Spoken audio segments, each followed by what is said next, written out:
எம்ஜிஆர் ஆட்சியில் தமிழக police Scotland போலீஸுக்கு ஈக்குவலாக இருந்தது என்று அன்று எம்ஜிஆர் தமிழ்நாடு காவல்துறையை புகழ்ந்தார். அதைவிட மோசமான நிலைமை பிரின்ஸ் ஆஃப் போலீஸ் நிர்வாகம் என்றால் லஞ்ச ஊழல் தாண்டவம் ஆடுவதற்காக தனிநபர்களை வைத்திருக்கிறார்கள். அதிகாரிகள் பிடியில் தான் இன்று திமுக அரசு செயல்படுகிறது. அதிகாரிகள் பிடியில் தான் திமுக அரசு செயல்படுகிறது. எந்த அதிகாரியும் அரசு சட்டமன்ற உறுப்பினர் சொல்வதையோ அல்லது நகராட்சித்துறை உள்ளாட்சி அமைப்புகளில் பதவியில் இருக்கும் அதிகாரிகள் தேர்ந்தெடுக்கப்பட்ட நபர்களால் எந்த காரியமும் செயல்பட முடியவில்லை.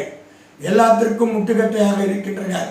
லஞ்ச ஊழலில் தலைவிரித்தாடும் குறிப்பாக சொல்ல வேண்டும் என்றால் நகராட்சி நிர்வாக கூடுதல் இயக்குனர் விஜயகுமார் தில்லாலங்கடியை அப்படி என்று எங்களது முதலோசை செய்தி வெளியிட்டு வருகிறோம்.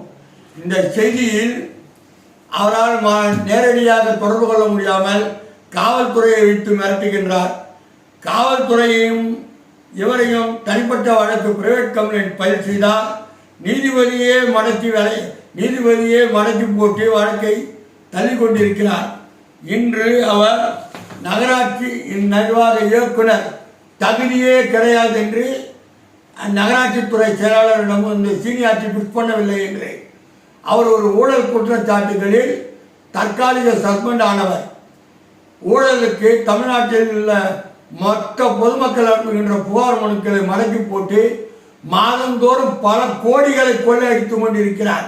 நிழல் அமைச்சரின் உதவியாளராக நகராட்சி நிர்வாகத்துறை தமிழக முதல்வர் திராவிட மாடல் ஆட்சியின் அமைச்சர் நேரு அமைச்சரவையில் நிழல் அமைச்சர் தனி அதிகாரிகள் இயங்கிக் கொண்டு வருவதால் தமிழகத்தில் நகராட்சித்துறையில் மிகவும் மோசமான நிலைமையில் இருக்கின்றது.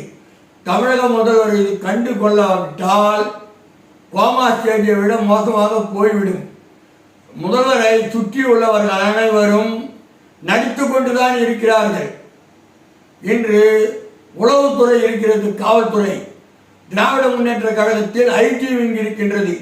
இத்தனை விங்குகள் இருந்தும் தமிழகத்தில் முழு பூசணிக்காயை மறைத்து கொண்டிருக்கும் நகராட்சி நிர்வாகத்தை உடனடியாக கலைய ஆவணம் செய்யாவிட்டால் 200 என்பது கேள்விக்குறியாகிவிடும் என்பதை தமிழக முதல்வர் கவனத்தில் வைத்து அதிரடி நடவடிக்கை எடுப்பாரா?